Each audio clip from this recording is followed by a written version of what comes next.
Bismillahir Rahmanir Rahim. Nahmaduhu wa nusalli wa nusallim ala rasulihil kareem wa ala alihi wa sahbihi ajma'een. Dear viewers, welcome back to another episode of the Tarbiyah series.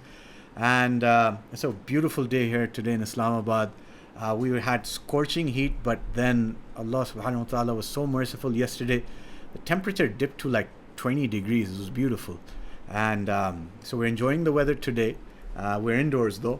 And today we have a very important message for you, a very important topic, which concerns all of us, all parents, all educators, because we all have to deal with students' behavior. And we might have problems with our children's behavior, with our students' behavior. And we all have to deal with misbehavior. We have to deal with behavior which is not acceptable to us, which is not conducive to our environment. We all want good behavior, however we define good, but we all want our children to behave well. I don't think anyone would disagree with that. But then when a child does misbehave, whether my own child or my student, what do I do? What is my approach? Generally, if you're like the vast majority of parents and the vast majority of educators, what you try to do is you try to make sure that behavior changes to good behavior. You give some sort of incentive that if you behave well, I'll give you candy, or I'll give you more marks, or whatever it is. And if you don't, then you go towards disincentives, towards punishments, etc. And so what you're doing essentially is called behavior modification. You try to control that I'm in charge of here. You try to use your authority or whatever techniques you use. It comes down to the same thing. You're trying behavior modification. Stop it. It's wrong. Don't do it. It's counterproductive. It's harmful in the long run. Your control withers away over the long run. And it either suppresses the child's personality or pushes the child to do even more. So don't do that. Behavior modification is a failed approach. Then what do we do? You see, behaviors are basically like symptoms of any sort of disease. So if someone's sneezing, the sneeze itself is not a disease. It's not the underlying disease that needs to be treated. If you just treat the sneezes, but you don't treat the underlying disease, the person might even die, depending on what is causing those sneezes. So is it, someone might break out in rashes. Is it a viral infection? Is it a bacterial infection? Is it something they ate? Is it an allergy? So you have to go down to the underlying causes, to the root causes, and treat the root causes. The deeper you go down into the root causes, the better the treatment is. Similarly, the behavior is just a symptom. What is causing that behavior is what you have to get down to. You have to dive deep into the child's psychology and find that root cause and nip it in the bud, and that's where all your problems will be solved. And for that, of course, the prerequisite is building that relation, getting closer, understanding them more. You have to understand that child. Where are they coming from? What background are they dealing with?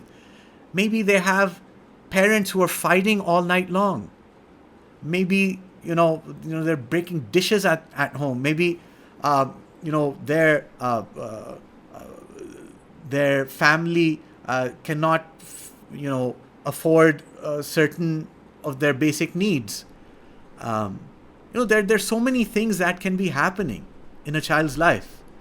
Maybe they saw what's going on in Palestine, and their levels of empathy for those children have just disturbed them so much they don't know how to handle themselves now. So let's get down to what is actually causing this. And this is why what we propose is, and how we handle this at Unity, is that behind the behavior is an attitude.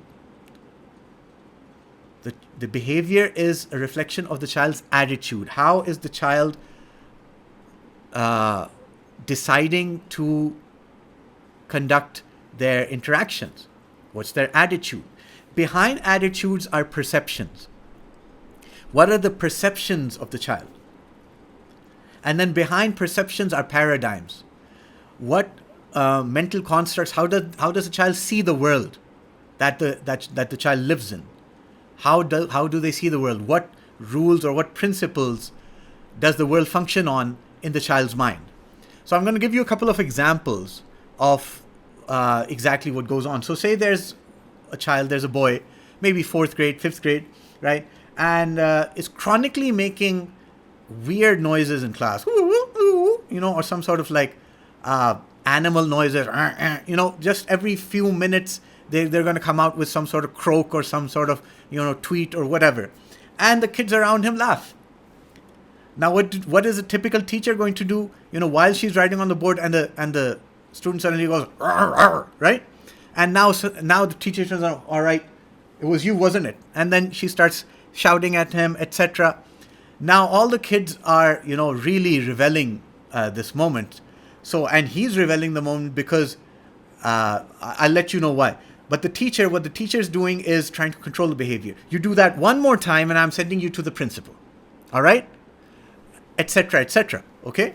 Or I'm going to, some other threat or the other that she's going to throw at him that generally teachers do.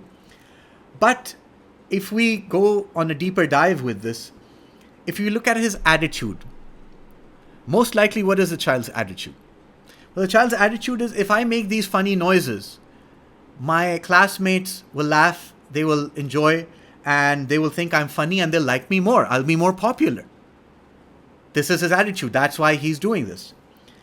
Then underneath the attitude is his perception. His perception is that I'm not very popular with my classmates. I want to be popular. Nobody really thinks I'm cool or funny. I want people to think I'm cool. I want people to think I'm funny. That I can also disrupt the class. I can also, so I can attract their attention. And then underneath this perception is a paradigm. I have to be liked by everyone and considered funny to be accepted. Now this is his paradigm in his mind. Until you go deep inside and reshape that paradigm, he will continue to function this way. Maybe you might be able to stop him, but the next teacher he goes to, maybe he's in your class and then he goes to computer class and the computer teacher has to deal with the same thing and it's not in her control. And then there are these power struggles that cause disruptions in class. And actually, when students are disrupting, it is their goal to disrupt. That's exactly what they're looking for. So if you are not ready to take this deep dive, to hold your patience and to have a conversation with the child, have a conversation with the parents, get to know what's going on in his family, what are the mindsets, etc.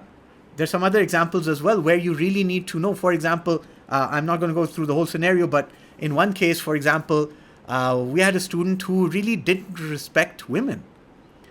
And because we found out in his household, women were not really respected.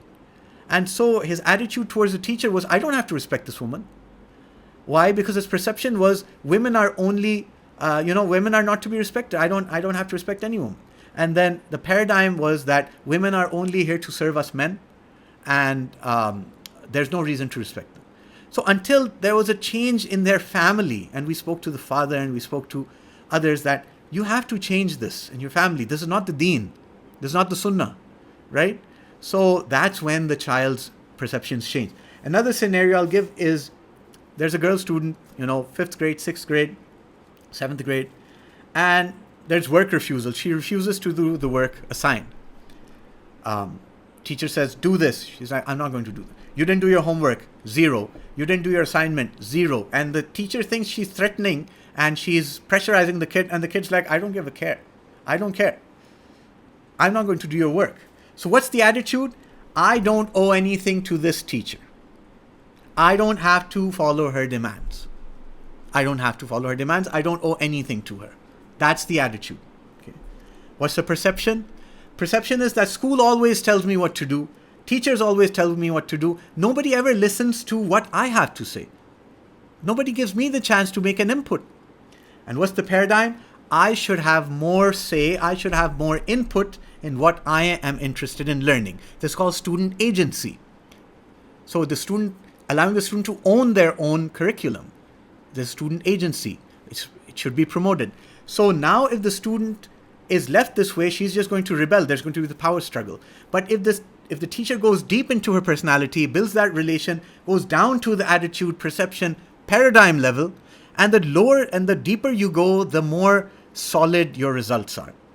And you change those perceptions, you change those paradigms, then bingo, you have struck gold, you have unearthed. These are, and usually the children who misbehave, these are the real superstars. Once you can channel their energy in the right direction, you have unearthed a gold mine, inshallah. I'll just give one small example. There was a student who was left-handed in our school, and nobody could figure out why. He was a very well-behaved young child, but in class, teachers would struggle with him and thought that, he's just being obnoxious. But his problem was he was only in first grade, I think.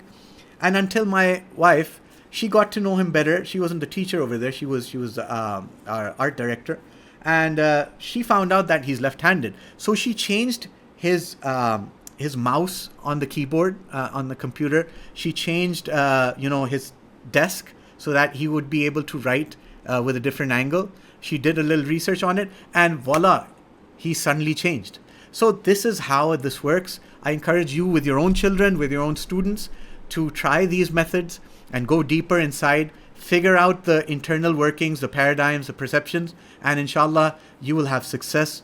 I hope you like this video, share it with others, and subscribe to the channel. Click the bell icon for notifications. Assalamu alaikum wa rahmatullah.